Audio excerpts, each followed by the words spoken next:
Today, we're taking a deep plunge into something pretty fascinating. It's this mix of hard science, public reaction, and even, well, popular culture. It's all been kicked off by the recent seismic activity down in southwestern Japan. We're focusing on those tremors from just this past Thursday, July 3rd, 2025. That's right. And our mission today for you is really to unpack what happened with those tremors, but also to understand the bigger picture, the seismic background of Japan, which is so intense. And then, yeah, look at this really interesting, sometimes worrying intersection between these events and, well, what people think, the rumors flying around. It's quite a story.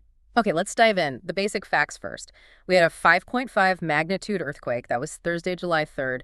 The Japan Meteorological Agency, the JMA, reported it, and the epicenter was offshore near the Takara Island chain. That's in Kagoshima Prefecture. Right, a small volcanic chain sort of stretching south from Kyushu. It's pretty far from Tokyo, maybe 1,200 kilometers south-southwest. But it's definitely an active zone. And thankfully, no tsunami warning was issued this time. Yeah, that's always the first thing you worry about. Exactly. And what's really key here is how the authorities, the JMA, reacted. Ayataka Ibita, he's the director of their Earthquake and Tsunami Observation Division, he immediately flagged an increased risk of collapsed houses and landslides. Specifically in areas that really felt the shaking. And they measured that shaking, right, on their own scale. They did. They observed an intensity of 6 lower on Wow. Japan's Shindo scale. That was on Akuseki Island. The Shindo scale goes from 1 to 7, so 6 lower. It's serious. 6 lower. What does that actually feel like on the ground, for those of us not used to the Shindo scale? Great question. It's different from magnitude scales like Richter. 6 lower means it's very hard to even stand up. You'd need to hold on to something. It can cause real damage, especially the older wooden buildings. Even concrete block walls, if they're not reinforced, can collapse. Strong buildings might get major cracks. So it's definitely a level where the danger is immediate. Okay, so quite intense then. Very. And because of that, Ibita's advice was pretty stark. Be aware of earthquakes of similar magnitude for the foreseeable future. It signals this probably isn't just a single isolated event. That warning, foreseeable future, it really points to the history of the Takara Islands, doesn't it? This place is seismically off the charts. Oh, absolutely. It's remarkable. I mean, we're talking about potentially up to 1,000 earthquakes of all sorts of intensities that have jolted this island chain over time. 1,000? That's incredible. Why is that specific spot so active? Well, it boils down to Japan's geology.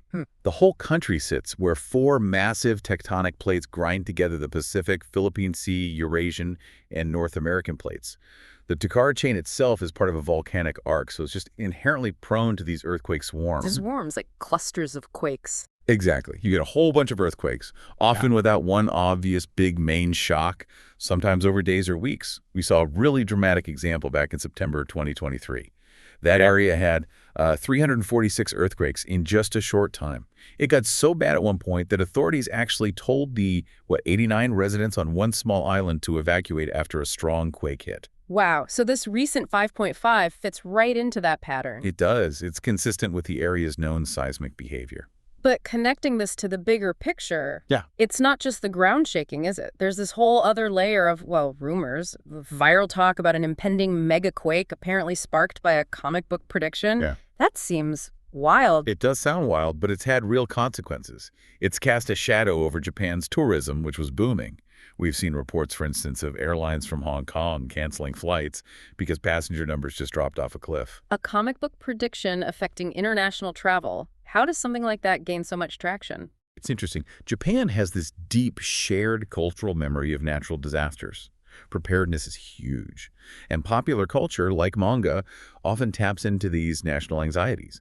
Sometimes, purely by coincidence, a fictional story might seem to predict a real event. And in the age of social media, that perceived connection can just explode. It gets amplified incredibly quickly. So a comic isn't just entertainment. It can accidentally become this vessel for fear, especially about something as terrifying as a megaquake. That's a really powerful example of how misinformation or maybe speculative information can spread. And the government seems aware of the underlying fear, even if they're fighting the rumors. Prime Minister Shigeru Ishiba recently said that much more needs to be done to prepare for a possible megaquake. Right. He mentioned a potential death toll, a feared toll of up to 300,000 people if such an event occurred without better preparation. He called for everyone, government, local municipalities, companies, nonprofits, to work together. His words were something like, come together and take measures to save as many lives as possible. So, wrapping this up, what's the main takeaway here? It feels like there are two big challenges running side by side. I think that's right. On one hand, there's the undeniable scientific reality. Japan is in an active seismic zone, and preparation for earthquakes, potentially large ones, is crucial. But on the other hand, you have this challenge of managing public perception, fear, and how quickly information, even speculative stuff, can shape behavior and have real economic impacts. Yeah, the comic book example really drives that home, how something unverified can sometimes feel more powerful than the official reports. Exactly. And it leaves you wondering, doesn't it? In our super-connected world, how do we balance preparing for real threats while also navigating the impact of fear in fast-spreading information, verified or not? What does that mean for how we, as individuals and as societies, get ready for whatever might come next? Something to think about.